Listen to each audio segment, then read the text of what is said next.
On October 7, 1777, in a half-harvested wheat field in upstate New York, a British general on a gray horse rode back and forth along a collapsing line, and every man who could see him knew the battle would not break while he stayed in the saddle. Somewhere in the tree line, a rifleman settled a long barrel into the notch of a branch and measured a distance most soldiers of the age could not even shoot across. 3 pulls of the trigger later, the finest tactician in the British Army was folded over his saddle with a lead ball through his bowels. Within the hour, the right wing of a Royal Army came apart. Within 10 days, that army, the first British field army in history to do so, laid down its weapons, and within a year, France entered the war, and a colonial rebellion became a world war. 1 shot, 1 horse, 1 man on a hill who should not have been hit. That is the story everyone remembers. Almost none of it survives contact with the evidence. Battles are not just what happened. They are also what we decided to say happened afterward. And the shot that killed Simon Fraser is one of the clearest cases in military history of a legend growing up over a grave. A specific name, a specific tree, a specific impossible distance, none of it written down until the men who fought there were 68 years dead. We remember the marksman. We forget he was anonymous. We remember the quarter-mile shot. We forget the physics that says it almost certainly never happened. By the end of this video, you'll understand how a single casualty in a wheat field unraveled an entire invasion, and why the myth built around it is both false and, strangely, less remarkable than the truth. You'll see why the ballistics of an 18th century rifle make the famous 400-yard shot a near statistical impossibility, and what likely happened instead. You'll learn the mundane, almost unbearable detail, a heavy breakfast, that turned a survivable wound into a death sentence. You'll trace, year by year, how an unnamed shooter became a national folk hero across 6 decades of increasingly confident retelling. And you'll sit in on one of the strangest scenes of the whole revolution. A dying British baronet, bleeding out on the American commander's own bed, calmly arguing the philosophy of independence with the man whose army had just shot him. Here's what makes this one worth the time. How did a slow, single-shot weapon that couldn't fix a bayonet become the tool that broke Europe's best-line infantry? Why did a British general keep riding across open ground after being warned he was being targeted? Why did an army delay its own life-saving retreat for a funeral? And why did it take almost 7 decades and an interview with a dead man's son to give the shot a shooter? This is not a story about strength. It is a story about precision and about the far greater imprecision of memory. Hit that subscribe button. Let us walk into Barber's wheat field to understand why one dead general mattered so much. You have to understand how much was riding on the army he served in. The plan was conceived far from the wilderness that would swallow it, in the offices of Whitehall in London, over maps of a continent most of the planners had never seen. The British strategic design for 1777 was ambitious to the point of arrogance. A massive invasion descending out of Canada, down the Champlain Valley and the upper Hudson, aimed at Albany, New York. Take Albany, hold the line of the Hudson, and you split the rebellion in half. You sever stubborn, radical New England from the rest of the American seaboard and strangle the revolution by cutting it in 2. On paper, it was elegant. On paper, it was decisive. Command went to Lieutenant General John Burgoyne. Gentleman Johnny to his troops, a cavalry officer, a member of Parliament, and a playwright, a man of confidence and theatrical flair who had lobbied hard in London for the honor of leading this exact campaign. His force, the Army of Canada, marched south in the summer of 1777 with genuine momentum. In July, it took Fort Ticonderoga, the great stone key to the Champlain corridor, a fortress the Americans had thought impregnable, and the British thought would cost a siege. It fell almost without a fight when British engineers dragged cannon up a hill the Americans had left undefended. The rebel forces streamed south in disorder.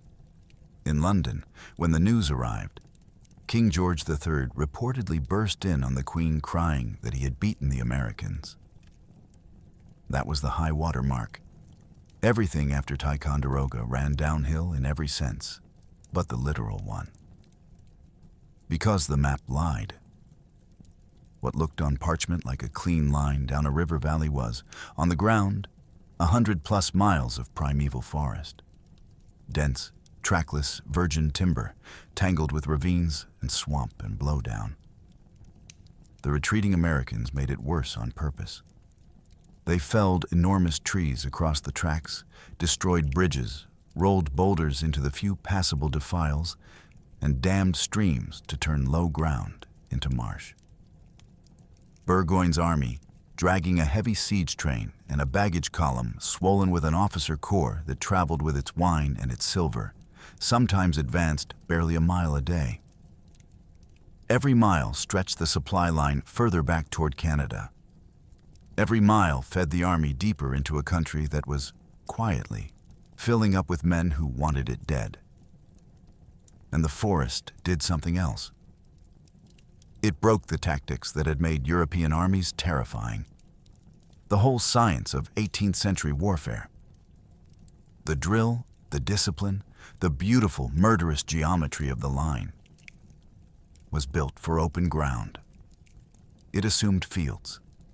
It assumed you could see the enemy, march shoulder to shoulder in ranks 2 and 3 deep, deliver synchronized volleys on command, and then finish the business with a bayonet charge that shattered the other side's nerve. It assumed artillery could be sighted and served with clear fields of fire. None of that worked in a wood where you could not see 50 yards, where a line dissolved the moment it entered the trees, where cannon were as much a liability as a weapon. Into that gap stepped a different kind of war. The Continental Army, swelling with local militia who knew the ground, and specialized rifle units who could kill at distances European soldiers found unthinkable. Engineered a shift toward what modern analysts would call asymmetric warfare.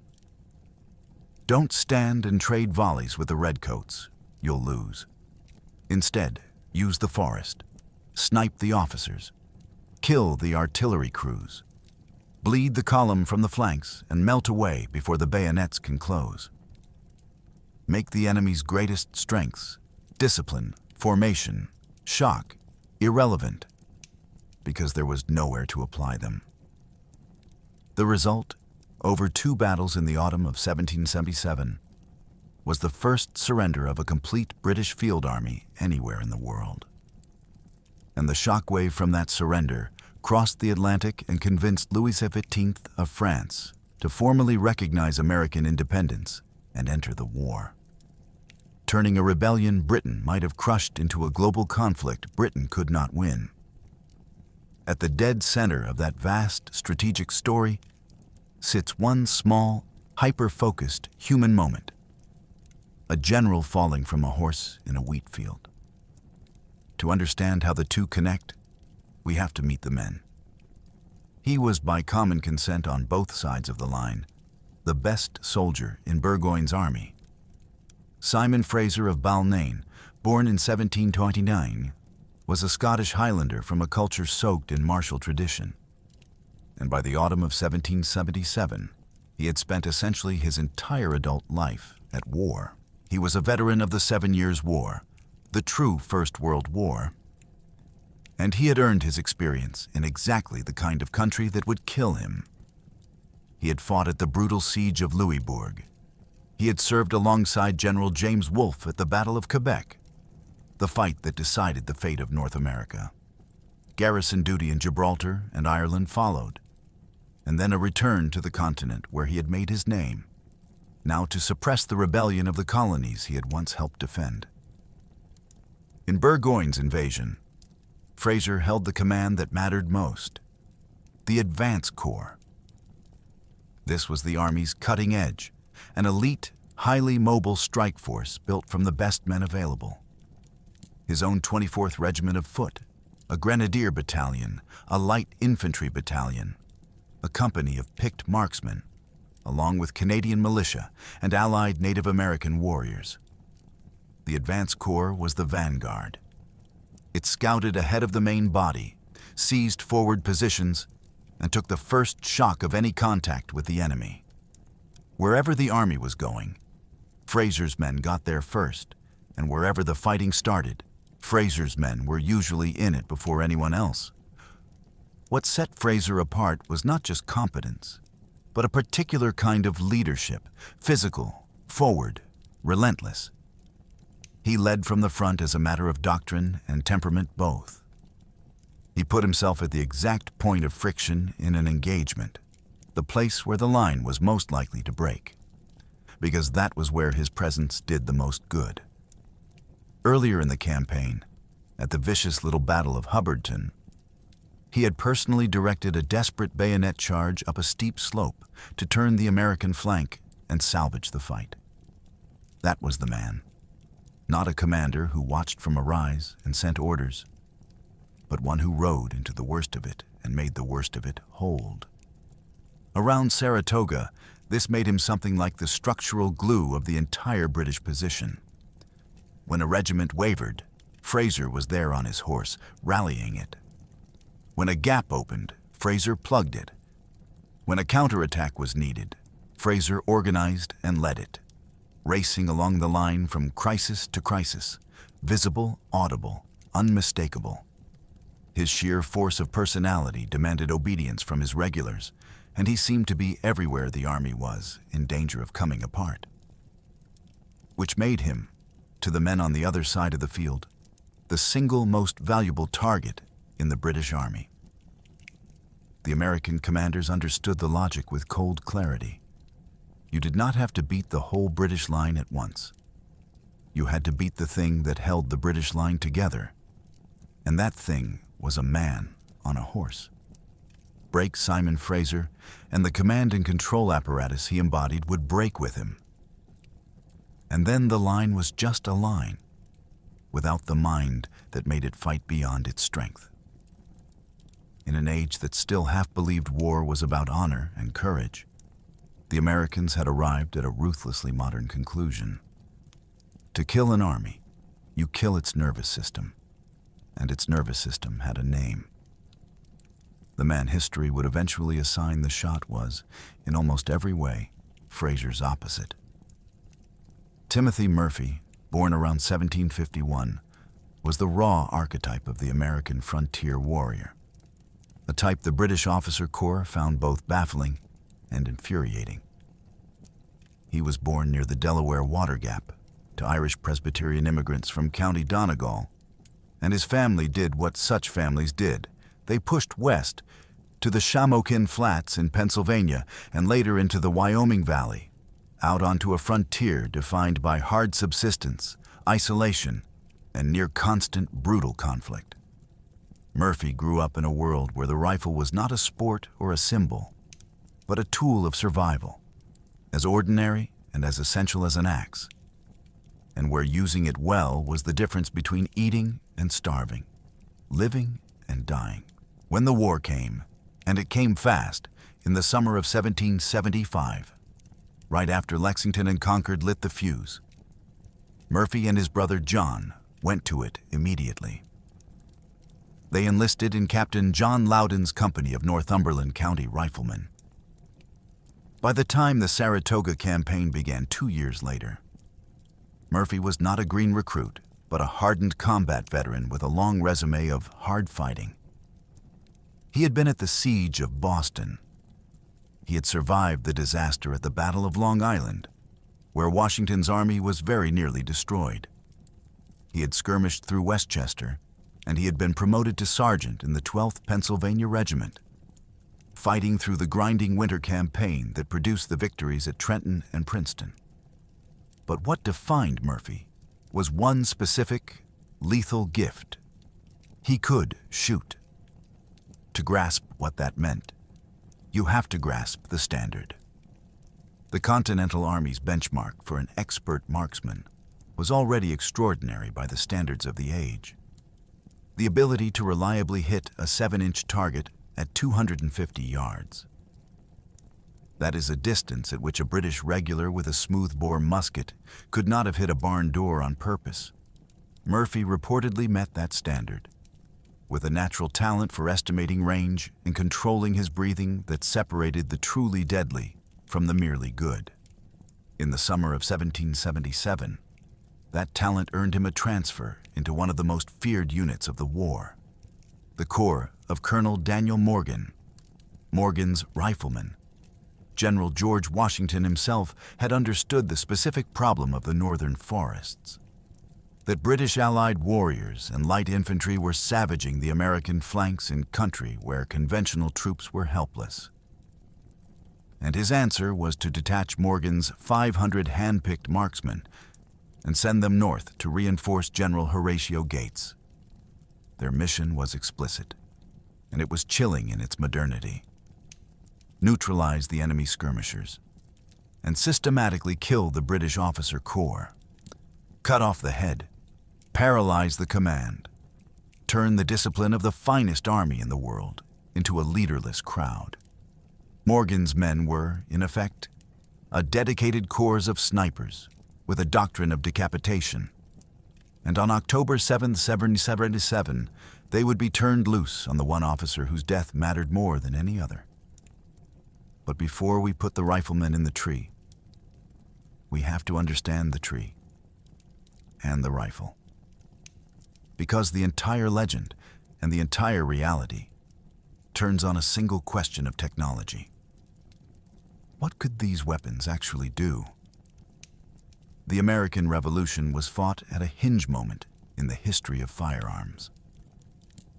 A moment when the weapon that dominated the battlefield and the weapon that would eventually replace it stood side by side, and the difference between them decided how men fought and died. Start with the workhorse.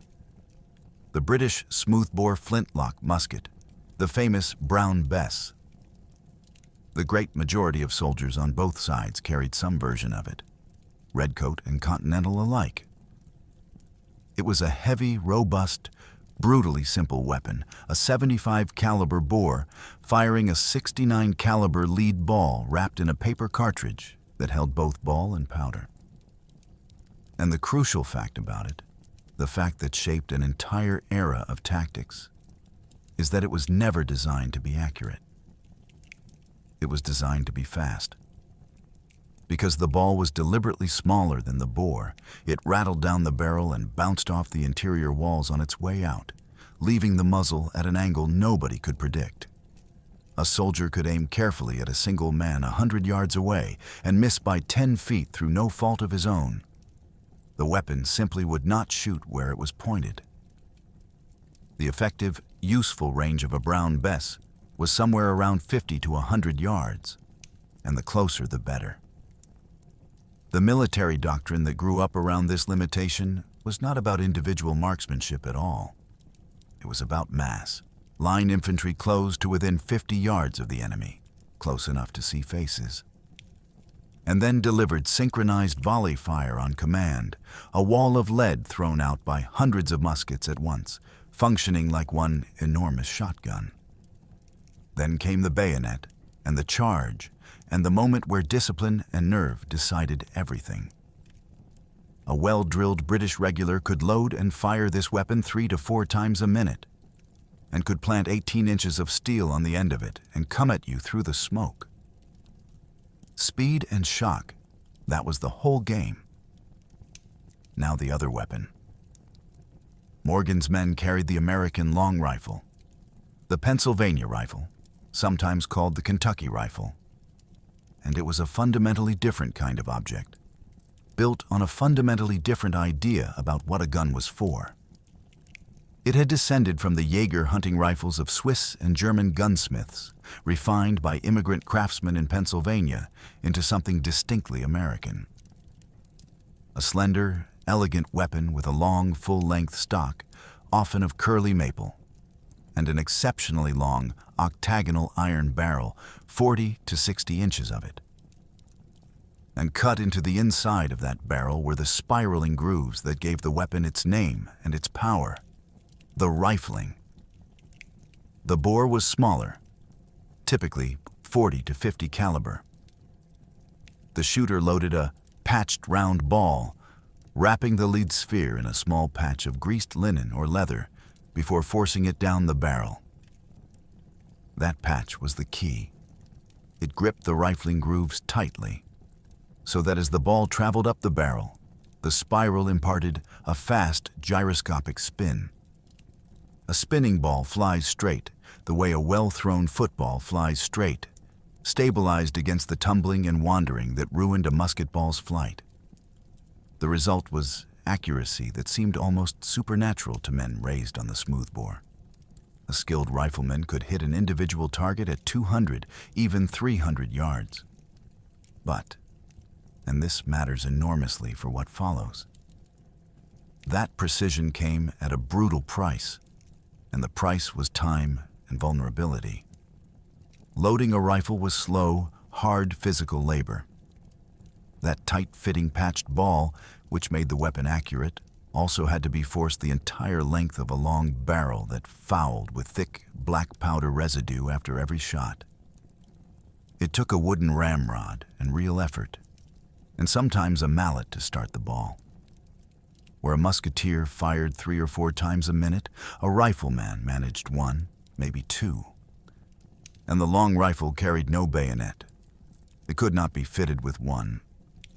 The barrel and stock weren't built for it, which meant a rifleman caught in the open by charging infantry was a dead man.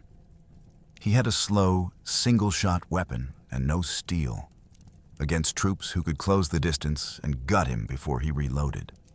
Morgan's riflemen survived and killed by never letting that happen. They used the forest. They fought from concealment, picked their targets, the artillerymen, the officers, the men whose deaths hurt most, fired from a distance, and were gone before the regulars could reach them with cold steel. They were not line infantry, and never pretended to be. They were hunters, and the British officer corps was the game. Hold both weapons in your mind, because the entire argument about Timothy Murphy lives in the gap between them. The rifle was the most accurate battlefield weapon of its age. But most accurate in 1777 is not the same thing as accurate at a quarter mile at a moving man from a tree branch. Remember that. We will come back to it, and the numbers will be merciless. By late September, the campaign had become a slow-motion trap, and the ground itself was one of the jaws. The American Army, now under the overall command of Major General Horatio Gates, had done something the British had not expected. It had stopped running, dug in, and chosen its ground with real skill. On Bemis Heights, a bluff overlooking the Hudson, the Americans built a fortified defensive perimeter engineered by the brilliant Polish military engineer Thaddeus Kosciuszko. The position was chosen with a professional's eye. The heights commanded the river valley and dominated the only viable road south to Albany. The road Burgoyne absolutely had to take. To the west of the fortifications rose heavily forested, broken, rugged bluffs.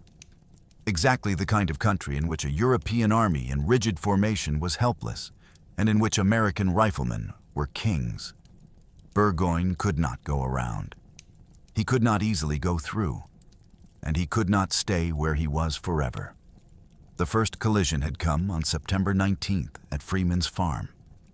A bloody, confused, day-long fight in the woods and clearings north of the American line. It ended without a clear winner on the ground, but it was a strategic defeat for Burgoyne in the way that mattered.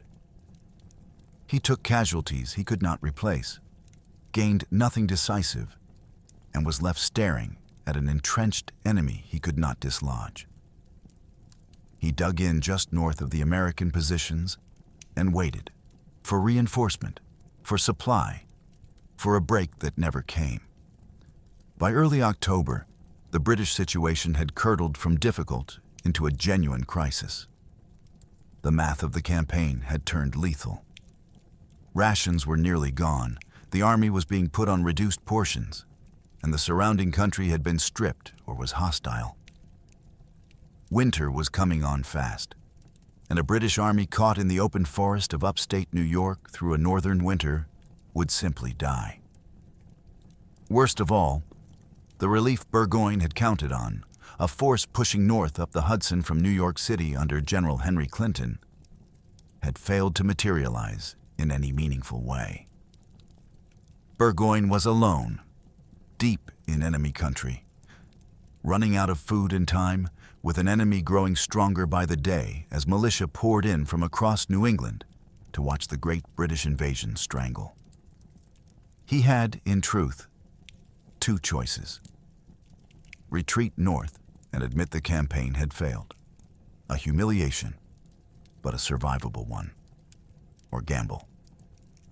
And Gentleman Johnny Burgoyne, playwright and cavalryman, was a gambler.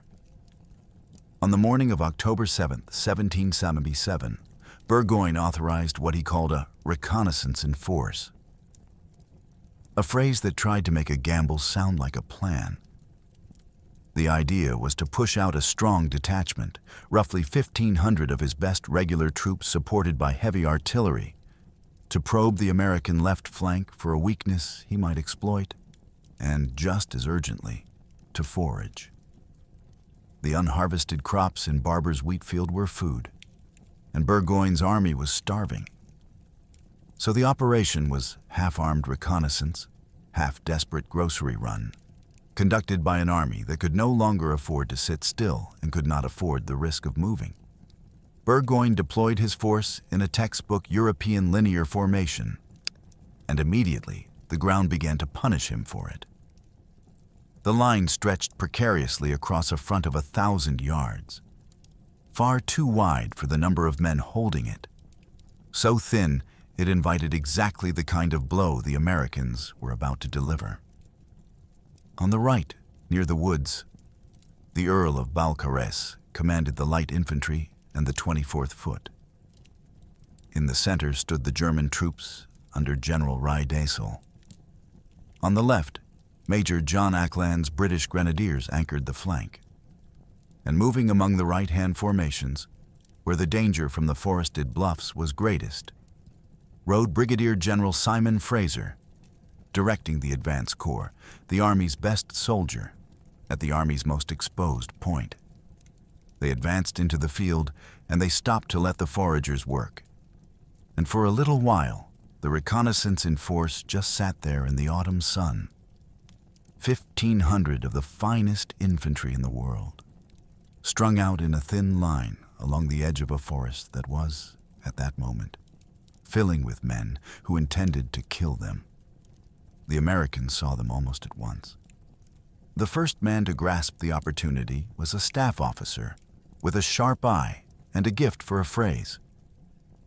Deputy Adjutant General James Wilkinson observed the British foraging parties spread out in the open, saw how the thin line sat with its flanks resting against the woods, and understood instantly what he was looking at. He rode back to Gates and delivered a report that has echoed through the histories ever since. The British front, he said, was open. Their flanks rested on woods, under cover of which they could be attacked. Their right was skirted by a lofty height. And then the line that captured the whole cold opportunity of the moment. I would indulge them. Indulge them. Give the British exactly the fight they had walked into the field asking for. Gates saw it too. He authorized a massive, multi-pronged counterattack designed to hit the overextended British line at both ends at once and roll it up before it could recover. Colonel Daniel Morgan's riflemen were sent on a wide flanking march through the dense timber to strike the British right. Fraser's side. General Enoch Poor's brigade was sent against the British left, against Ackland's grenadiers. The plan was to crush both flanks simultaneously and let the center collapse of its own weight. Shortly after 3 in the afternoon, the two forces collided, and the thin British line began to come apart almost immediately. On the left, Poor's men tore into the grenadiers with a ferocity that decimated them. Ackland himself was shot through both legs and taken. On the right, Morgan's riflemen poured out of the timber and delivered a withering, precisely aimed crossfire into Balcarres's light infantry. Not volleys into a mass, but individual killing shots, the officers and the gun crews going down first. The British were outnumbered at the point of contact, overextended across a front they could never have held, and being shot to pieces by an enemy they often could not even see. The line began to buckle, and into the buckling rode Simon Fraser. This is the moment the whole battle turned on, and it turned on one man refusing to let an army die. As the British right sagged and the German regiments in the center wavered under the pressure, Fraser did exactly what he had done his entire career. He rode into the worst of it. Mounted on a conspicuous charger, a fine, visible horse that marked him out as clearly as a flag, he dashed back and forth along the crumbling line, fully exposed to the American fire. And by sheer presence and will, he began to put the thing back together. He rallied the wavering regiments. He steadied the Germans. He organized a controlled holding action, a fighting withdrawal designed to buy time to save the heavy artillery and prevent the reconnaissance in force from turning into an outright rout. It was working. That was the terrible thing from the American point of view. Wherever Fraser went, the line firmed up behind him. The British were beaten and knew it. But Fraser was turning a catastrophe into an orderly retreat. And an orderly retreat meant the army survived to fight another day. The American commanders watched him do it and reached the same conclusion at the same time. As long as that man stayed in the saddle, the British resistance would not break. The whole American attack, brilliant as it was going to spend itself against the discipline of one general, which meant the general had to die. According to the strong tradition of the battle, the man who forced the issue was one of the most controversial figures in American history, Major General Benedict Arnold. Arnold had been formally relieved of command by Gates after a bitter and poisonous feud, stripped of his authority, ordered to stay out of the fight. He rode onto the battlefield anyway, without command, without orders, a general in a fury looking for a war. And Arnold, whatever else history would make of him, could read a battlefield like few men alive. He saw Fraser. He saw what Fraser was doing. He understood, the way the others did, that the man on the gray horse was the hinge on which the whole day swung. Arnold galloped to Daniel Morgan and pointed toward the British right, toward the general rallying the line, and said the words that condemned him. That man on the horse was a host in himself, worth an entire force by himself, and he must be disposed of. Morgan needed no convincing. He understood the tactical necessity as well as anyone on the field, and he had, waiting in the timber, precisely the instrument required. He assembled a detachment of his finest marksmen. And here the tradition preserves an order that captures, better than almost any other single moment of the war, the strange divided soul of 18th century combat. A world still clinging to aristocratic honor, even as it embraced ruthless targeted killing. Pointing toward the British lines, Morgan is said to have told his men, "That gallant officer is General Fraser. I admire and respect him, but it is necessary that he should die. Take your station in that wood and do your duty. I admire him. I respect him. Kill him. There is the whole age in 3 sentences. The chivalry and the pragmatism, the salute and the bullet, held together in the same breath. It was murder framed as duty, and honor framed as necessity. And every man who heard it understood there was no contradiction, only war. Pause on that order, because it broke something. A convention older than the guns, a quiet agreement about how gentlemen were supposed to kill each other. By the unwritten code of 18th century European warfare, officers did not deliberately target other officers. It simply was not done. An officer was a gentleman, often an aristocrat, and the men who commanded armies belonged to a small, interconnected caste that fought each other by day, and in captivity, dined together by night, as Gates and Clerk would, as Gates and Lady Harriet would. Common soldiers died by the thousands in the volley and the charge, anonymous and expendable. But to single out a specific officer and shoot him down on purpose from concealment at a distance, that felt, to the European mind, like something close to assassination, like murder rather than war. There was a sense that killing the men who gave the orders was somehow beneath the dignity of the profession, a violation of the tacit rules that made organized slaughter feel civilized. The Americans, out of necessity and out of a frontier culture that had no patience for such niceties, threw the rule away. And they did it as deliberate strategy, sanctioned from the very top. Think about what Washington had actually ordered when he sent Morgan's 500 marksmen north. Not harass the enemy, not hold the flank. The directive was to systematically eliminate the British officer corps, to hunt the leadership, to kill the men whose deaths would paralyze command and control. This was, in the language of a later century, a doctrine of decapitation, and it was shocking precisely because it worked by rejecting the assumptions that made European warfare predictable. The British line was a machine of extraordinary discipline, but the discipline flowed downward from the officers. Remove the officers faster than they could be replaced, and the machine did not just weaken, it froze.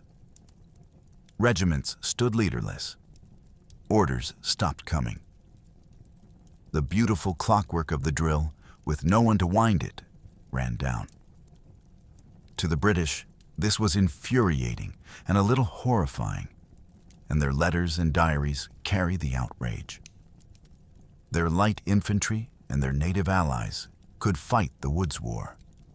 The redcoats in line could not, and being picked off one officer at a time by men they could not see felt less like battle than like being stalked. There was a moral dimension to their anger, a sense that the Americans were not fighting fair.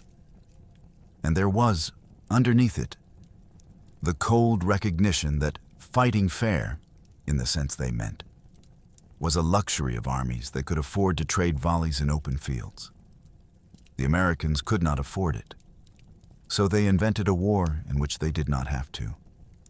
And this is the deeper reason Fraser had to die, and the deeper reason his death was worth the moral weight of that strange order. I admire him. I respect him. Kill him. Fraser was not just an officer. He was the officer, the one man whose personal presence was holding an entire wing together by force of will. In an army that fought from the top down, he was the top, embodied, riding a conspicuous horse in plain view. Every principle of the new American way of war pointed at him like a finger. He was the highest value node in the enemy's nervous system, and the whole point of Morgan's corps was to cut exactly such nodes. So the shot that felled him, whoever fired it, from whatever range, was not a freak of the battle. It was the doctrine working as designed. The Americans had decided that the way to beat a machine was to kill its mind. and Fraser was the mind. That his death has been wrapped in the romance of a single heroic marksman is almost a way of disguising how coldly modern the whole thing was. This was not chivalry. This was targeted killing as official policy. 3 years into a war fought partly to defend the rights of gentlemen, and it was one of the most important tactical innovations of the entire conflict. The men in the wood took their stations and did their duty. And the rule that officers did not shoot officers died in that wheat field alongside Simon Fraser, and it did not come back. What happens next is the legend, the version carved into monuments and repeated in 1,000 retellings. Tell it fully first, because it is a genuinely great story, and then we will take it apart. The tradition says that Timothy Murphy, acting on Morgan's direct order, went looking for a shooting position and found one the way a frontier hunter would. He climbed a tree. High in the branches, he rested the long barrel of his rifle in the notch of a limb to steady it, and he found his target across an extraordinary distance, estimated by various 19th century historians at anywhere from 300 to 440 yards. A quarter of a mile, a distance at which Fraser, on his horse, would have been a small moving shape half lost in drifting powder smoke. And then, the legend says, came a bracketed sequence, the mark of a real marksman walking his shots onto a target. The first shot cracked out and missed, but only just. The ball passed close enough to Fraser that his staff noticed it, close enough that an aide urged the general to pull back, warning that he was plainly being singled out and shot at. Fraser is said to have refused with the fatalism of his class and his code. My duty forbids me to fly from danger. The second shot came closer still. It cut the crupper of Fraser's saddle, or by some accounts grazed the horse's mane, a hand's breadth from the man himself. The shooter was dialing in the range, closing the bracket, and everyone near Fraser could see it happening and could not stop it. The third shot struck home. The ball hit General Fraser squarely in the abdomen, tore into his stomach and bowels, and folded him over. He doubled forward, slid from the saddle, and was caught and carried from the field by his aides, mortally wounded, and everyone who saw it knowing it. And then, the thing the Americans had gambled on happened exactly as they had hoped. With Fraser down, the will went out of the British right. The controlled holding action he had been orchestrating collapsed into genuine retreat. The advance corps, the Army's elite, its cutting edge, lost cohesion, and the American infantry surged forward and began to overrun the British redoubts. The reconnaissance in force became a rout. The momentum of the entire campaign shifted irrevocably in the space of a few minutes, and it shifted on the fall of one man. That is the story. It is dramatic. It is satisfying. It is the version everyone knows. And it hangs a decisive turn in world history on a single perfect shot by a single named hero.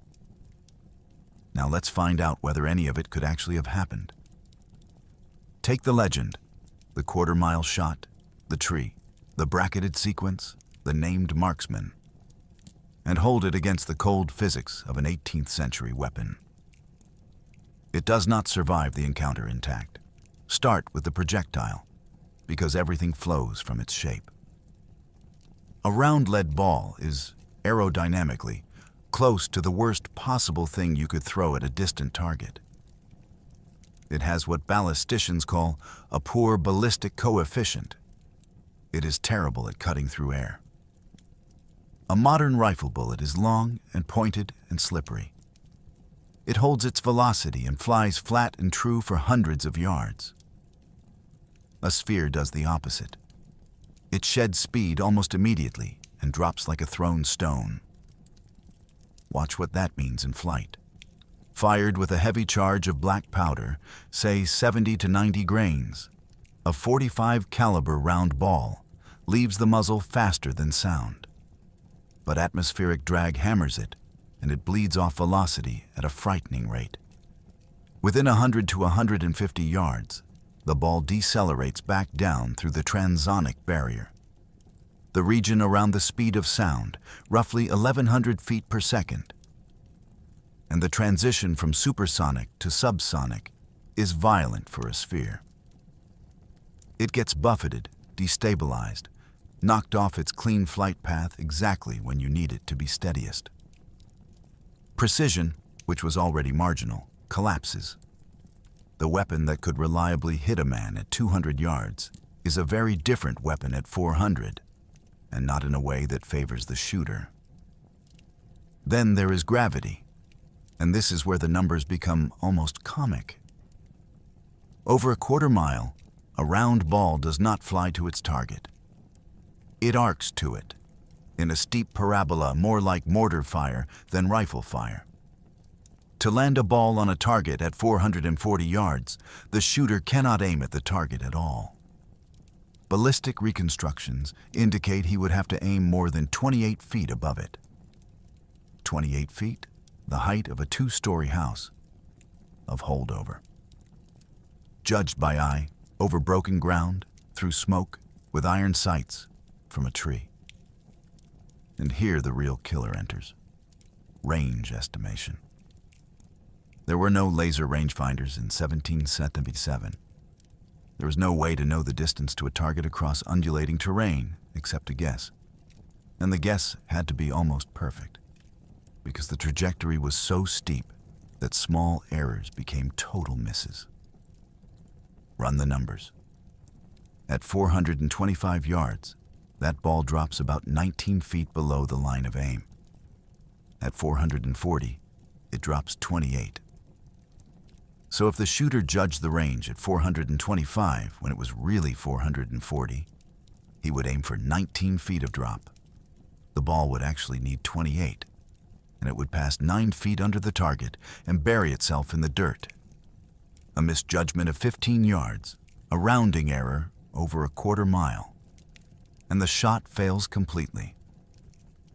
And there was no way to judge the range to 15 yards. Nobody could. It was functionally guesswork. Now add the wind.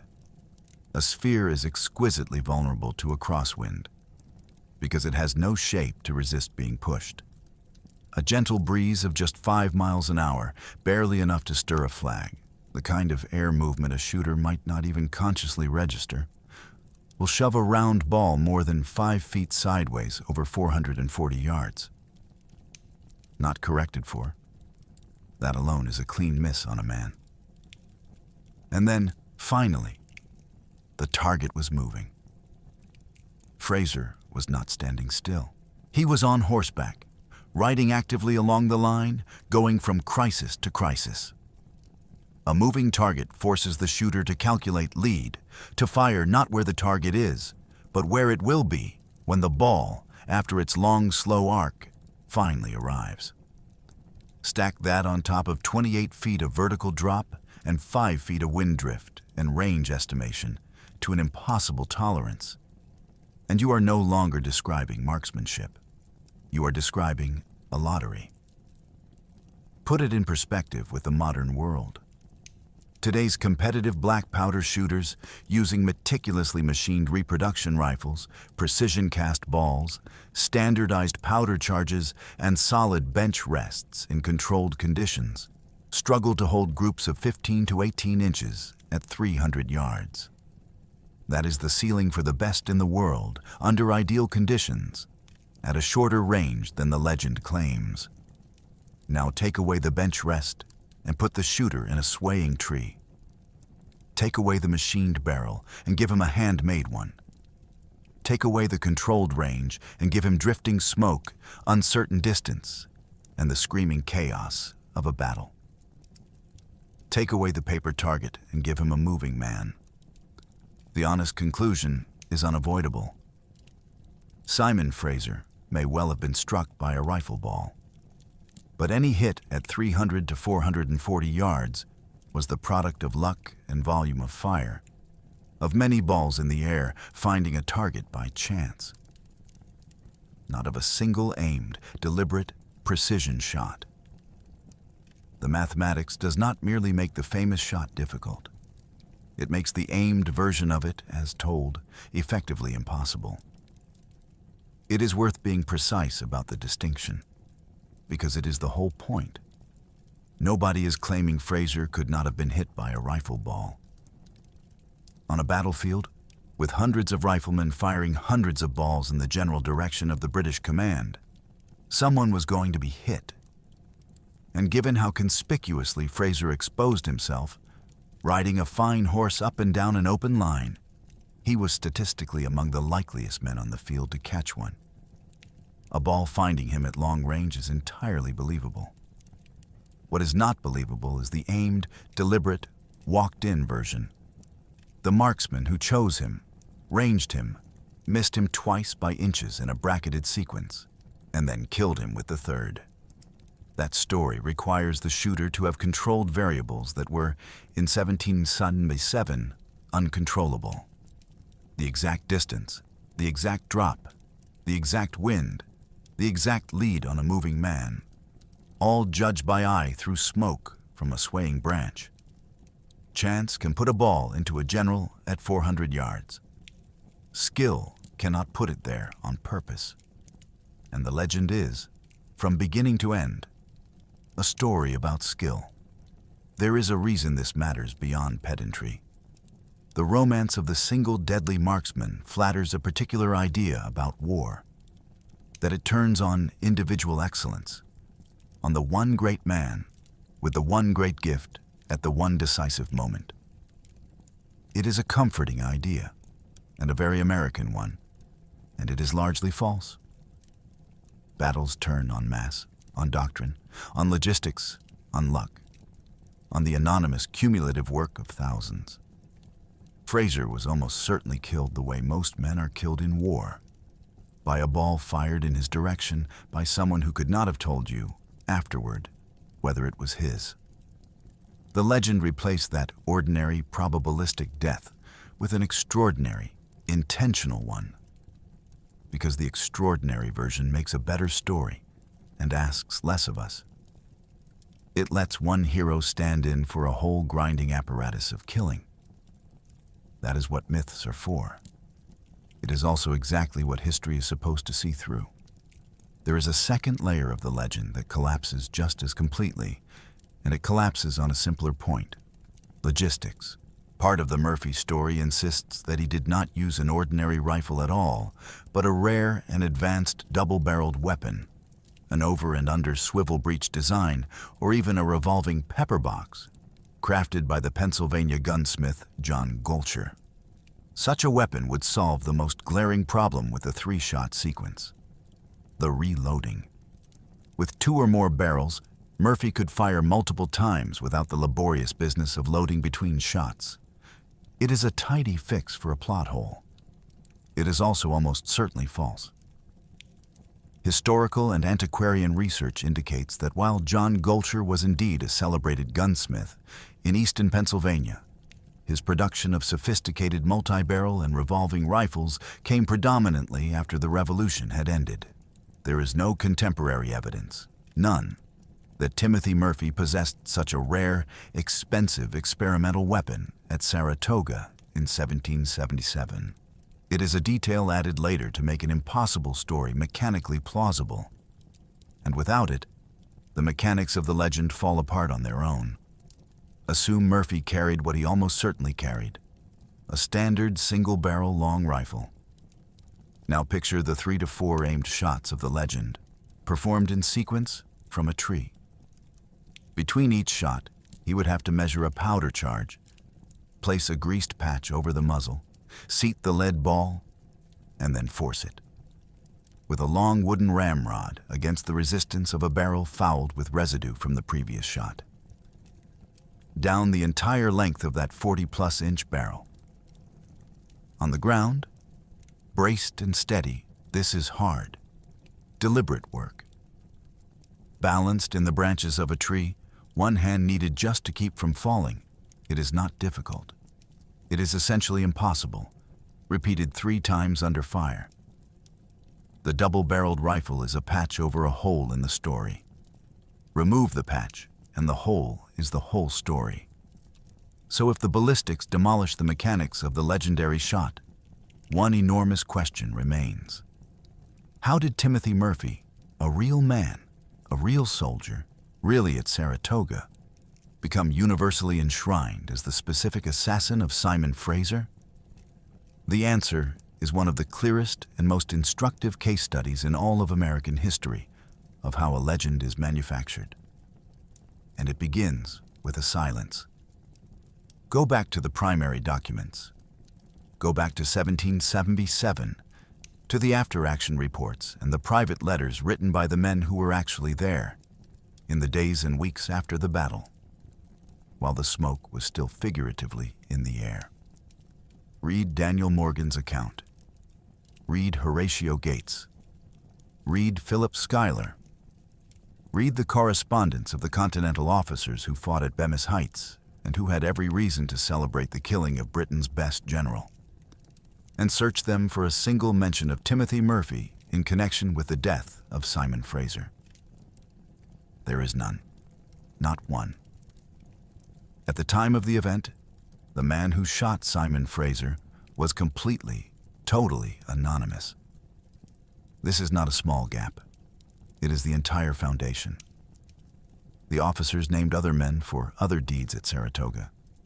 They knew Morgan's marksmen by name. These were not faceless troops.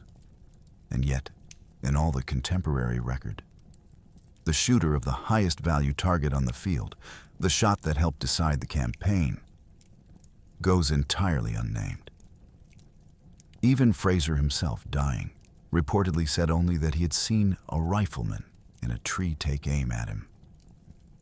Not a name, not a note of the extraordinary distance. A rifleman in a tree. That is the sum total of what the primary evidence says about the shooter.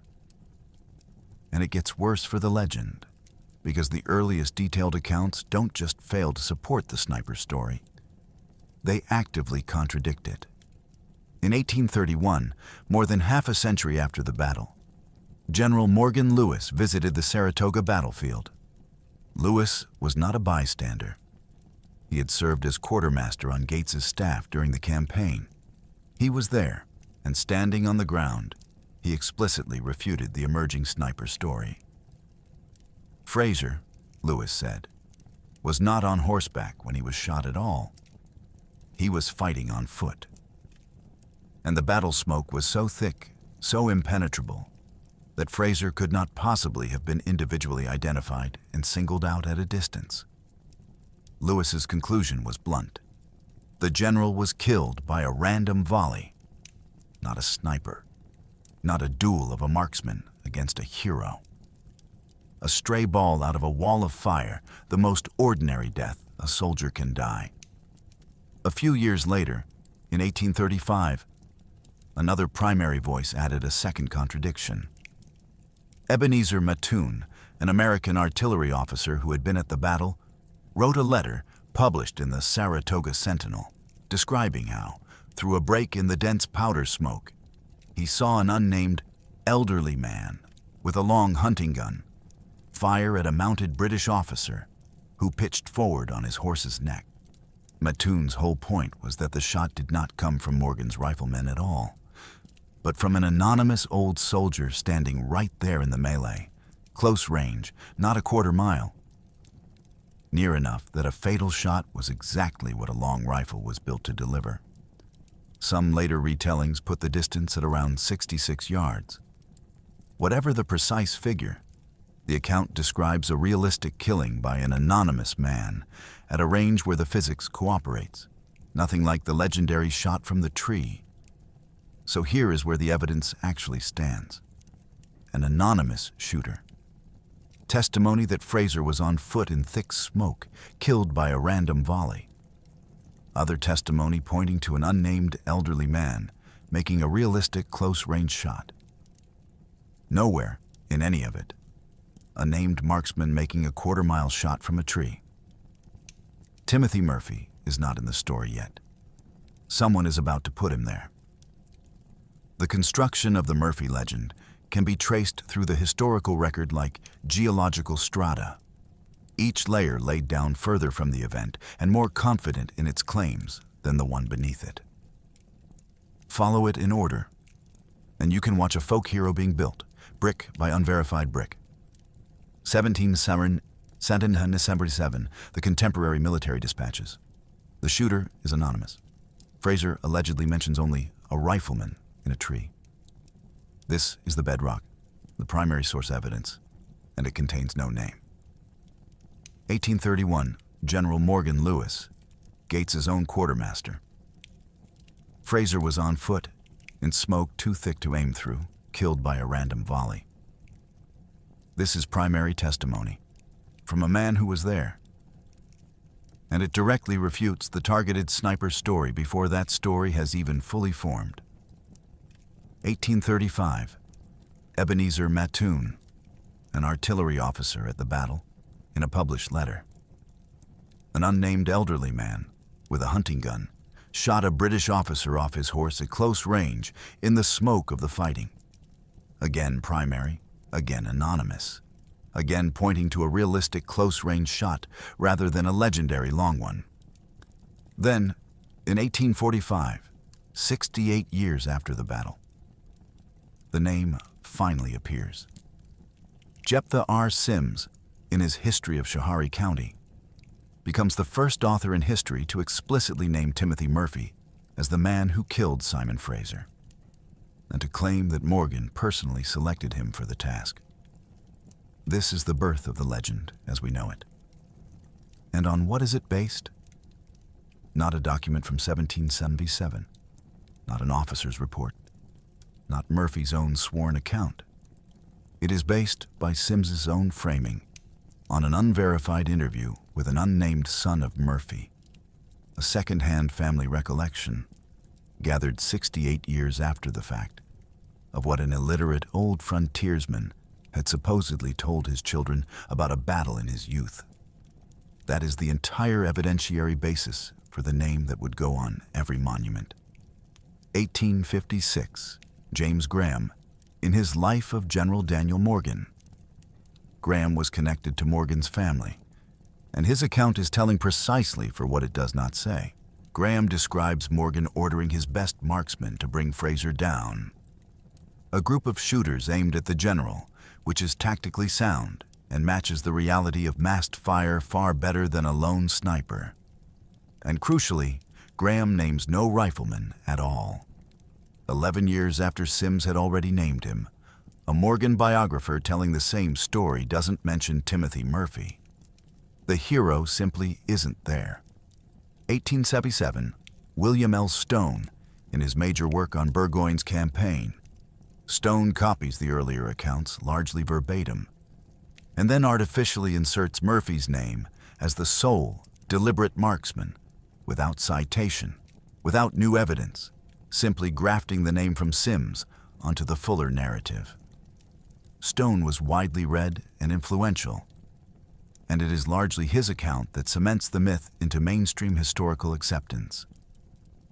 From here, the legend hardens into fact. 1961, Don Higginbotham, in a modern and generally respected biography of Morgan. Here the error compounds one final time. Higginbotham draws on a first-hand account in which Morgan himself describes the shooting, an account that names no rifleman whatsoever, and quotes it with Murphy's name inserted in brackets, where the original had no name at all. "Says I to one of my best shots, Murphy, says I, you get up into that there tree." With a pair of brackets, a modern scholar put the identification into Morgan's own mouth, retroactively attributing to the general a name that Morgan never spoke. A careful historian, working from a source that contradicts the legend, accidentally laundered the legend into the record. Lay the strata side by side, and the pattern is unmistakable. It took 68 years for anyone to attach the name Timothy Murphy to the shot, and that attachment rested on nothing more than second-hand oral testimony from a dead man's son. Then Victorian-era historians, hungry for exactly this kind of clean, heroic, nation-building story, copied and embellished and cross-contaminated one another until the legend was more solid in print than the truth had ever been. This is how folklore works. Not through lies, exactly, but through repetition, through each generation trusting the last, and the story growing more confident the further it travels from the only people who actually saw it. The documented reality is quieter and, in its way, harder. General Simon Fraser was most likely struck by an anonymous Continental soldier firing from a realistic range, or he fell to a coordinated volley from several riflemen deliberately targeting the British command, which is exactly what Morgan's Corps was trained and ordered to do. The decapitation strategy was real. The tactic worked. The head of the British Army was cut off, and the army bled out. All of that is true. The only thing that isn't true is the part we remember best. The name, the tree, the quarter mile, the single perfect shot. The shooter of Simon Fraser did his duty and vanished into the smoke, unnamed, as most soldiers do. It took the next century to give him a face. And the face it chose belonged to a man who may well have been somewhere else on the field entirely. While the legend was busy building its monument to Fraser's killer, a second death was unfolding a few hundred yards away. One that history has almost entirely forgotten, and that is in some ways stranger and more affecting than the one it remembers. As the British right buckled, Burgoyne fought to save what he could, above all his artillery. The heavy guns that were the reconnaissance force's whole reason for being and its most irreplaceable asset. To orchestrate the withdrawal, he sent his chief aide-de-camp and private secretary, Captain Sir Francis Carr Clerke, galloping across the field with the retreat orders. Clerke was, in his way, as pure a specimen of his world as Murphy was of his. Born in Mayfair, London, in 1748, he was the 7th Baronet of Hitcham, a genuine aristocrat, highly educated, who had studied belles lettres at Göttingen University before purchasing his commission in the 3rd Regiment of Foot Guards. A scholar soldier of the British establishment, carrying orders that might have saved the guns, he never delivered them. Racing across the chaotic, smoke-choked expanse of Barber's wheatfield, Clerke was shot and mortally wounded, and tumbled from his saddle. And because the order never arrived, the British artillery batteries were not withdrawn in time. They were overrun by the advancing Americans, a tactical failure that British officers would later argue directly cost them the guns and, in the chain of consequences, the army itself. One aide, one bullet, one undelivered message, and a battery lost, and a campaign closer to its end. And here, too, the ever-hungry legend reached out its hand. Later tellings would attribute Clerke's death as well to Timothy Murphy, a 4th shot, or the mythical double-barreled rifle again, as if a single frontiersman had personally shot down the entire British High Command from one tree. But it is what happened to Clerke after he fell that makes his story unforgettable. The wounded baronet was captured by the advancing Americans and carried back to the Continental headquarters. And there, the strange chivalric etiquette that still governed how enemy officers treated one another in the 18th century produced an extraordinary scene. Clerke was not dumped in a field hospital with the enlisted wounded. He was laid directly on the personal bed of the American commander, Major General Horatio Gates himself. And then, 2 men who should have been simple enemies had a conversation that belongs to no simple war. When the American Deputy Adjutant General, James Wilkinson, entered the headquarters tent after the battle, he found the victorious American general and the dying British baronet deep in a spirited, genuinely intellectual debate over the merits of the American Revolution itself.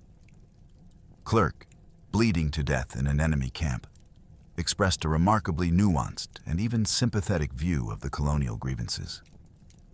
He conceded a great deal. But he drew a hard line at the one thing that mattered most: total separation from the crown. Speaking to Gates, he argued that every American action short of the Declaration of Independence had been warranted by the misconduct of the British administration, that he had in fact defended the colonies on those grounds in public and in private. But the sudden act of severance, he said, convinced him that the whole contest had originated in a premeditated design toward independence, into which the colonies had been cheated by the Puritans of New England. Gates pushed back hard. Disunion, he insisted, was no premeditated conspiracy. It was an unavoidable reality forced on the colonies by British tyranny and by the Crown's flat refusal to address legitimate grievances. And so the two of them went at it. A dying nobleman and his captor, arguing the deepest question of the age, the meaning of the Declaration of Independence. Across the bed, the general had given up to the man his army had shot. Despite the best care the Americans could offer, overseen by Dr. Jonathan Potts, the Director General of the American Hospital, Sir Francis Carr Clerk died of his wounds on October 15, 1777, just 2 days before Burgoyne's surrender. He argued the philosophy of a revolution to the end, lost the argument to biology, and was buried far from Mayfair. History gave his death to Timothy Murphy, and then forgot it entirely. It deserves better. Return now to the man whose fall started everything, and to the long, grim night of his dying. Because the death of Simon Fraser is a study in the horror of 18th century battlefield medicine, and in the way small, mundane things decide whether a soldier lives. After the ball took him in the abdomen, Fraser was carried from the field on a litter by his aides and brought to the Taylor House, a small log building just behind the British lines. And there he entered a scene that one of the great primary sources of the entire war would preserve in unbearable detail. The Taylor House was occupied that day by the Baroness Frederica Charlotte von Riedesel, the aristocratic wife of the German general Friedrich Riedesel. The Baroness had followed the campaign with her 3 small daughters, and she kept a journal, detailed, harrowing, and remarkably perceptive, that remains one of the premier eyewitness documents of the Revolution. On the afternoon of October 7th, she had no idea of the disaster unfolding in the wheat field. She was, in fact, preparing an elaborate dinner. She expected Generals Burgoyne, Phillips, and Fraser to join her and her husband that evening. The table was set. The meal was coming together. The domestic ritual of an army that still believed in its own invincibility. Instead of dinner guests, soldiers burst through the door carrying the mortally wounded Fraser. The set table was swept clear. In its place, on the spot where the generals were to have dined, the men built a makeshift bed for the bleeding commander. And the pleasant house became, in the space of minutes, a nightmare.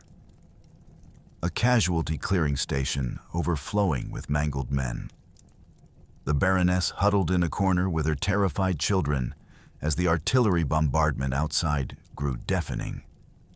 And around her, the room filled with the dying, including a Major Harnage and a young English officer named Young, who bled slowly to death through the long night. A British surgeon examined Fraser's wound and delivered a verdict without hope. And the reason he gave is the detail that haunts this whole story.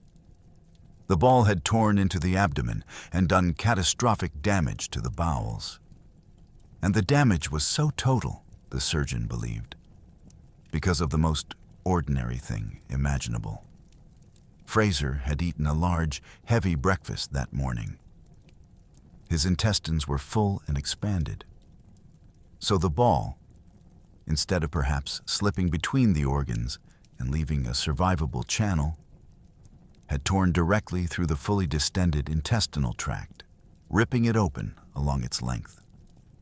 In an age with no antibiotics, no understanding of infection, no abdominal surgery worth the name, that meant one thing and only one thing: a slow, agonizing death by peritonitis and sepsis, over hours, with nothing anyone could do but wait. A heavy breakfast. That is the hinge on which the life of the best general in the British Army turned. Not the marksman, not the range, not the ballistics. A full stomach on the wrong morning, in the path of a ball that might otherwise have left him alive. Told he was dying and had only hours, Fraser broke down. And through the long dark night, the Baroness listened to him, moaning, crying out again and again the same broken phrases. Oh, fatal ambition!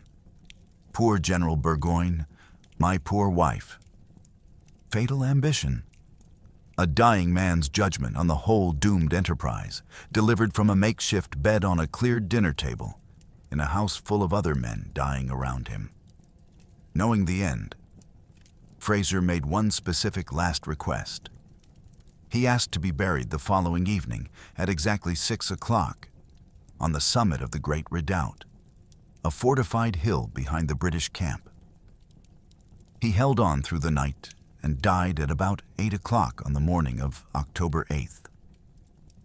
His body was washed, wrapped in a simple sheet, and laid out on the bed in the same room where the Baroness and her children remained trapped, forced to spend the day with the corpse of the man who was to have been their dinner guest. And now Fraser's death did something in the realm of strategy that his life had spent itself trying to prevent. It slowed the army down at the exact moment the army needed to run. Burgoyne chose to honor his dead general's dying wish in an army that was starving, surrounded, and running out of every resource, including time. This was not a small thing. To bury Fraser at 6 o'clock on the summit of the Great Redoubt meant the British Army had to delay its desperate retreat northward until after the ceremony was complete. To hold in place, in a collapsing position, through most of a day it could not spare, for the sake of a funeral. It is one of the most human decisions of the campaign, and one of the most catastrophic. That day-long delay gave the American forces time they used ruthlessly. Time to push forward, to extend their lines, to tighten the ring around the British position. The pause for Fraser's burial fed directly into the encirclement that would trap Burgoyne's army and force its surrender a little over a week later. Fraser, alive, had held the line together and kept the army breathing. Fraser, dead, cost it the hours that might have let it escape. The best soldier in Burgoyne's army served it one last time by dying, and doomed it one last time by asking to be buried. At 6 in the evening, on October 8th, as the sun set over the Hudson Valley, Fraser's body was carried up the steep hill to the Great Redoubt. The funeral drew the highest command of the army: Burgoyne himself, Major General William Phillips, General Riedesel, a gathering of red and gold and braid on the summit of a hill, in full view of an enemy that did not know what it was looking at. The American artillery, seeing a large cluster of high-ranking British officers standing exposed on a hilltop, and having no idea it was a funeral, did exactly what trained gunners do to such a target. They opened fire. A heavy, sustained cannonade came down on the redoubt, throwing up great clouds of dirt and debris over the mourners. And the British did not run. The army chaplain, the Reverend Edward Brudenell, stepped forward and began to read the Anglican burial service over Fraser's grave while the shells came down around him. According to Burgoyne's own later testimony to the House of Commons, Brudenell read the entire service in a steady attitude in an unaltered voice, dirt and dust and iron raining across the officers and the clergymen, none of them flinching, none of them breaking off. The words of the burial rite spoken calmly into the middle of an artillery bombardment. From the valley below, the Baroness Riedesel watched it all. her eyes fixed on the hill where she could see her own husband standing in the midst of the enemy's fire.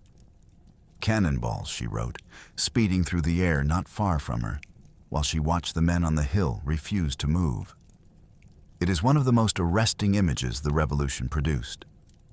An aristocratic burial rite performed with perfect composure under fire.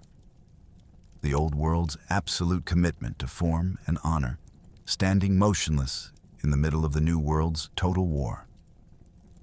Out of that scene grew a beautiful, comforting lie. And it is worth killing. Because the truth about it tells you something real about the war. In the decades after Saratoga, a tender legend attached itself to Fraser's burial. The story went that the American gunners, peering through their spyglasses, suddenly realized they were firing on a funeral procession. And, moved by respect for a fallen enemy, ceased their bombardment out of chivalry. And then, the legend continued. They did something even finer. They began to fire their cannon at slow, regular, spaced intervals in a solemn minute-gun salute, honoring the dead British general with the very artillery that had been trying to kill his mourners moments before. It is a lovely story. It is entirely false.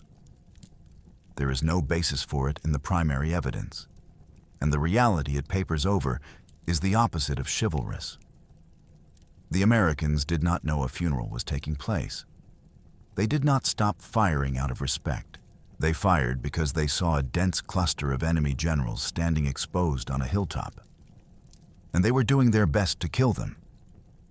The whole British High Command in one place, a gunner's dream, and they hammered at it with everything they had until the officers came down off the hill.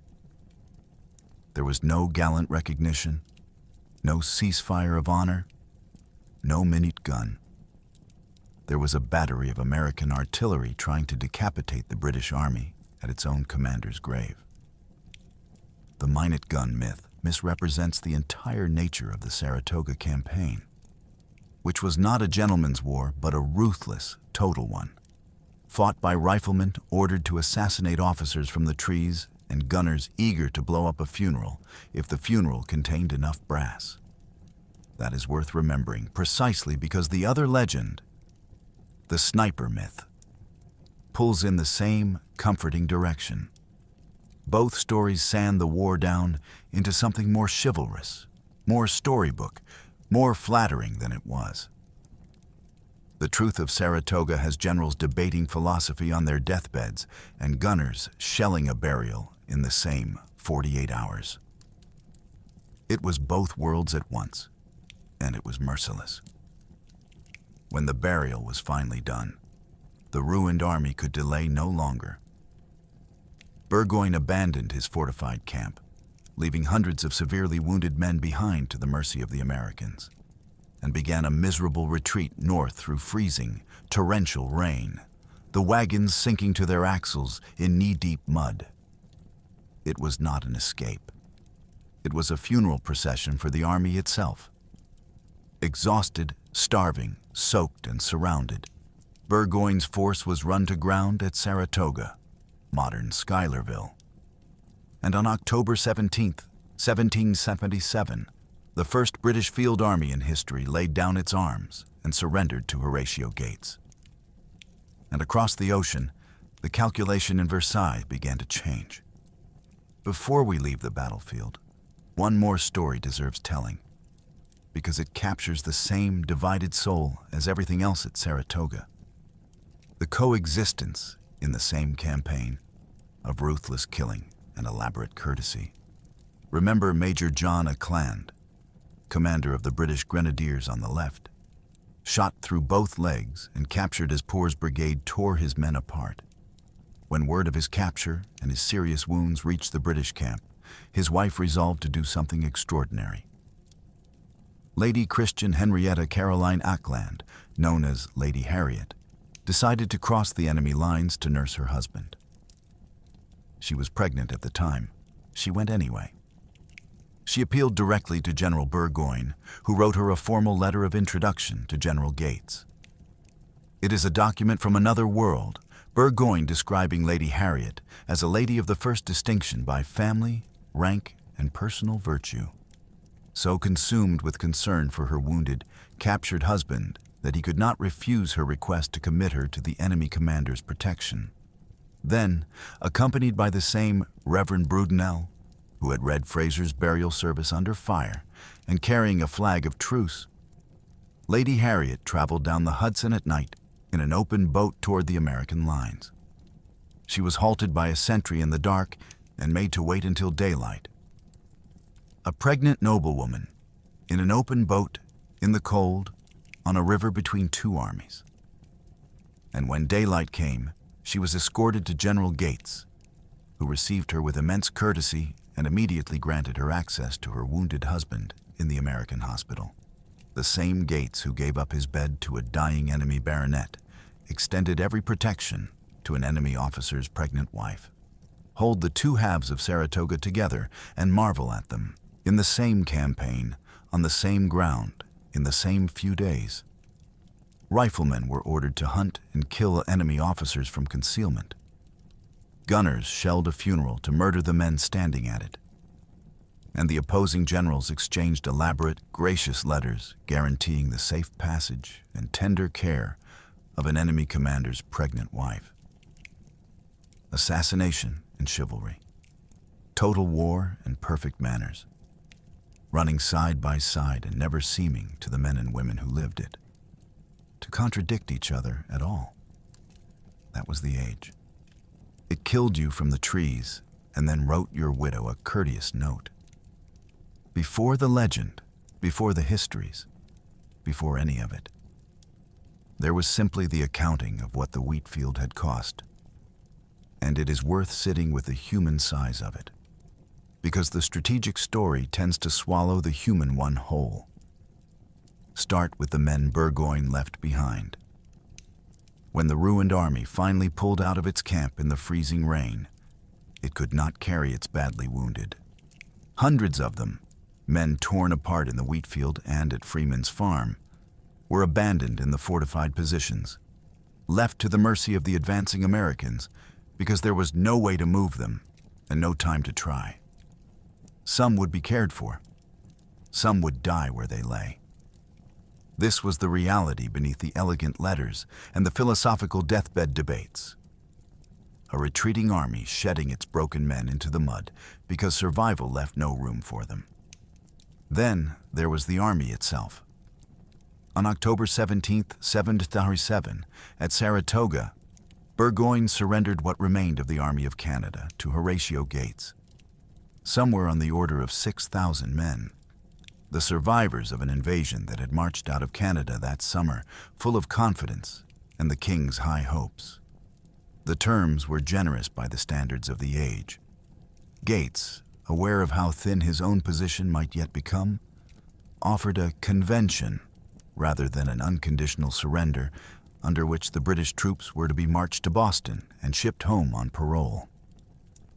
Congress, unsurprisingly, later found reasons to suspend the arrangement, and the men of the Convention Army instead spent long years as prisoners, marched from state to state, many of them never seeing home again. The invasion that was meant to cut the rebellion in half ended with its soldiers dispersed across the country they had come to conquer, held for the duration, and the ripple did not stop at the American shore. This is the part where one dead general and 6,000 surrendered men reach across an ocean and change the balance of the world.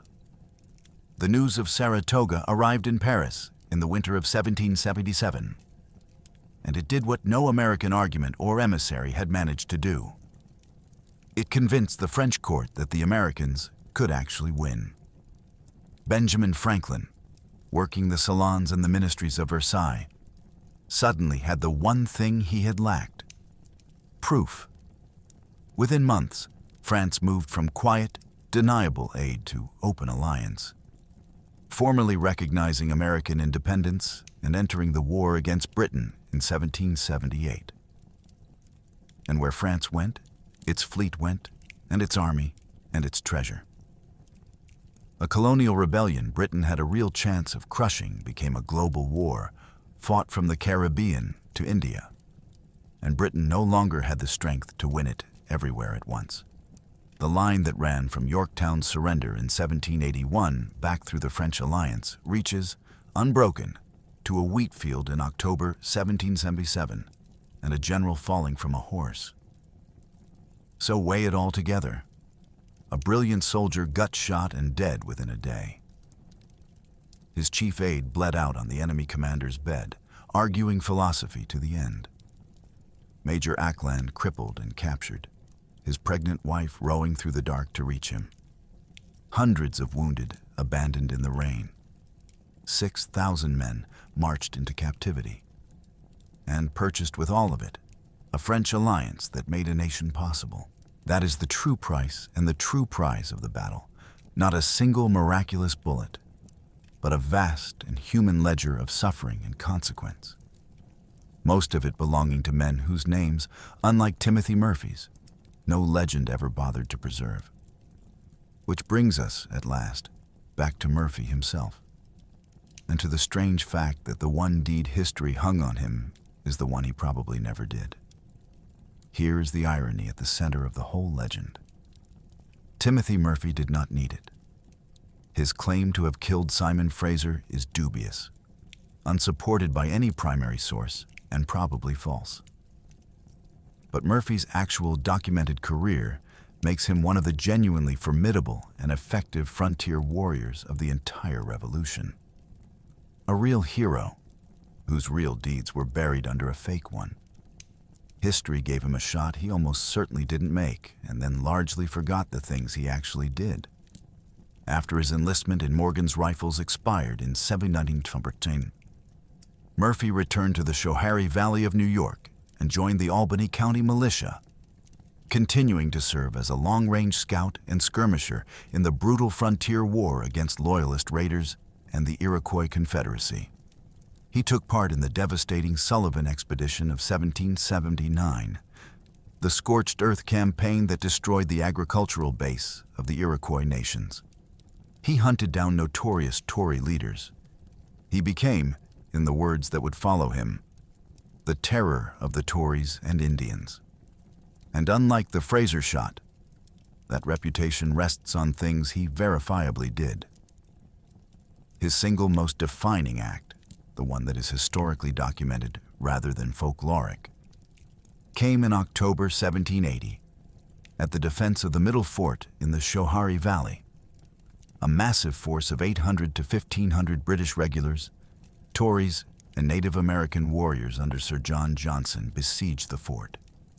And under that overwhelming pressure, the American commander of the garrison, a Major Woolsey, lost his nerve and decided to surrender, ordering a white flag of truce raised over the walls. Murphy knew exactly what surrender on the frontier often meant. The torture and massacre that frequently befell prisoners taken in this merciless border war. And he refused to allow it. As the British truce party approached the fort, Murphy deliberately fired his rifle over their heads, forcing the emissaries to turn back. When the furious Woolsey ordered the flag raised a second time, Murphy fired again. Woolsey threatened to shoot him on the spot for insubordination. And Murphy, backed by the militia, who despised Woolsey, leveled his own rifle at his commanding officer and declared that he would die before he was taken prisoner, and would shoot anyone who tried to run the white flag up the pole. It was, in plain terms, a mutiny. And it worked. Woolsey's nerve broke completely. He relinquished command and hid in the cellar of the fort. Because of Murphy's defiance, the garrison kept fighting, and Sir John Johnson, judging the siege too costly, abandoned the attack and withdrew. Timothy Murphy, private soldier, saved a fort by pointing his rifle at his own commander and refusing to lose.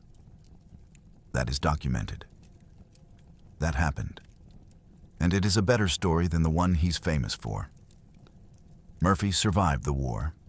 He re-enlisted, fought under General Anthony Wayne at the decisive final victory at Yorktown in 1781, and then went home to the Schoharie Valley for good. He married twice, eloping first with Peggy Feek and, after her death, marrying Mary Robertson. Fathered more than a dozen children between the two marriages, and built a prosperous life as a farmer, grist mill owner, and local politician. All of it without ever learning to read or write. He died in 1818, an established and respected man, having earned in his own lifetime a reputation for lethal competence that needed no invented sniper shot to support it. And that is perhaps the strangest turn of all. The legend didn't lift an unknown man into fame. It took a real and formidable warrior and pinned him to a deed he probably never did. A quarter-mile miracle shot. While his genuine, harder, more human heroics faded into the footnotes. Murphy became famous for the one thing about him that almost certainly isn't true. Step back now, all the way back, from the single ball and the single man, and look at what this small killing set in motion, and at what it can still teach. The strategic verdict is not in doubt, however Fraser actually died.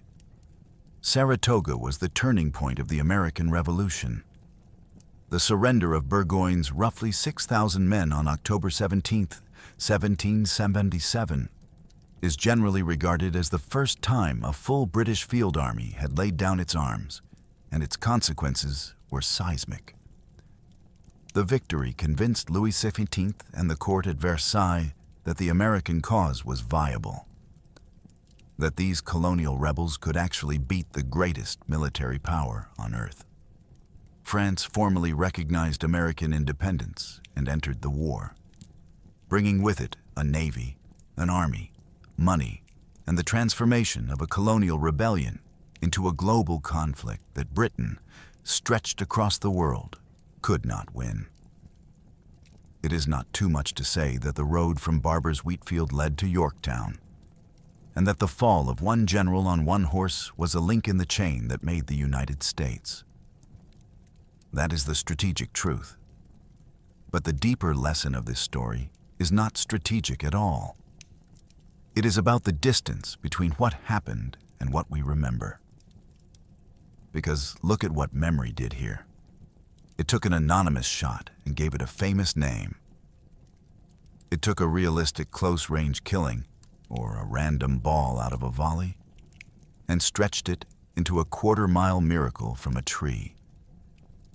It took a slow, laborious, single-shot rifle and imagined it firing a rapid bracketed sequence.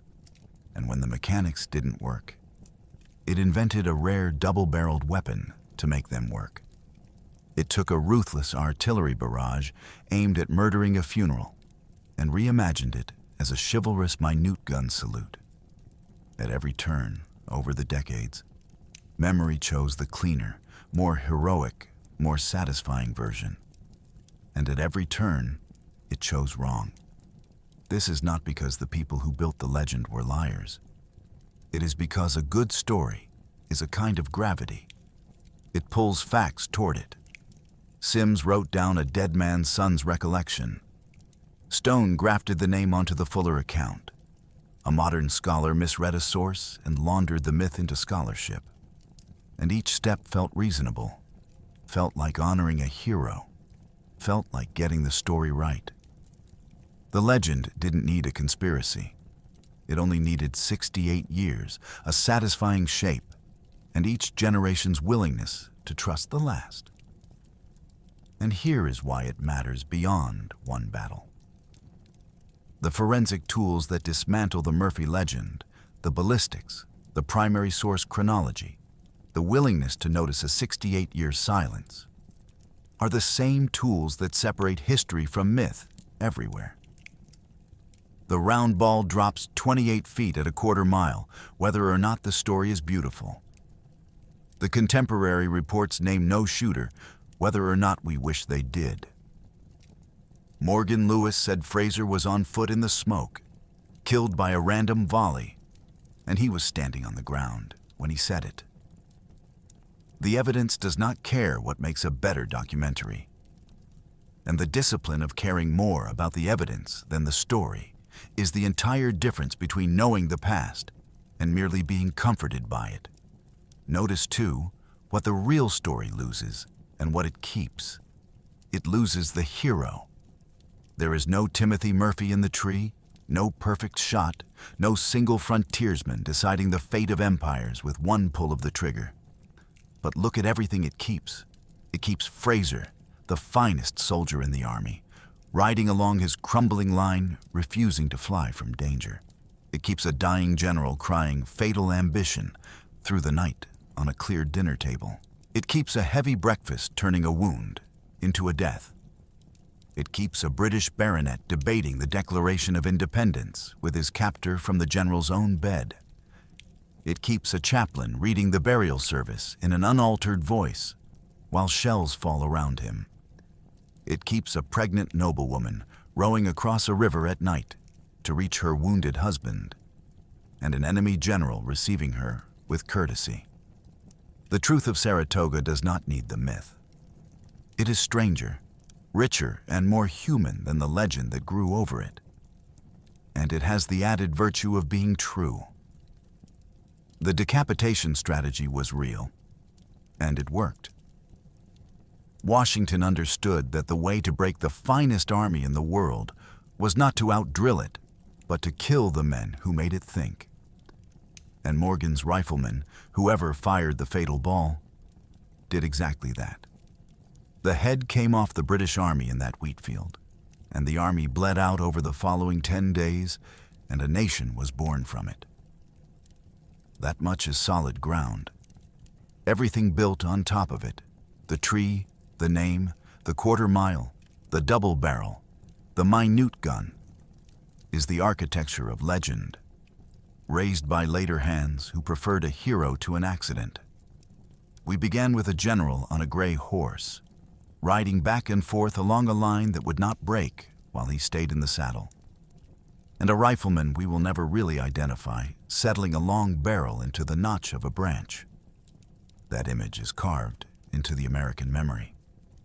Most of the specifics are wrong, and the wonder of it is not that we got the story wrong, we almost always do, but that underneath the wrong story, the real one is still there, waiting if anyone cares to dig for it.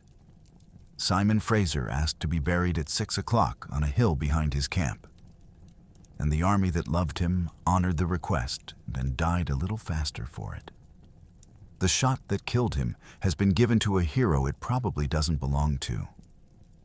And in the space between those two facts, the tenderness of the funeral and the fiction of the shot, lies everything true about war, and about the far more powerful, far less accurate weapon we point at the past every time we choose the story we would rather believe.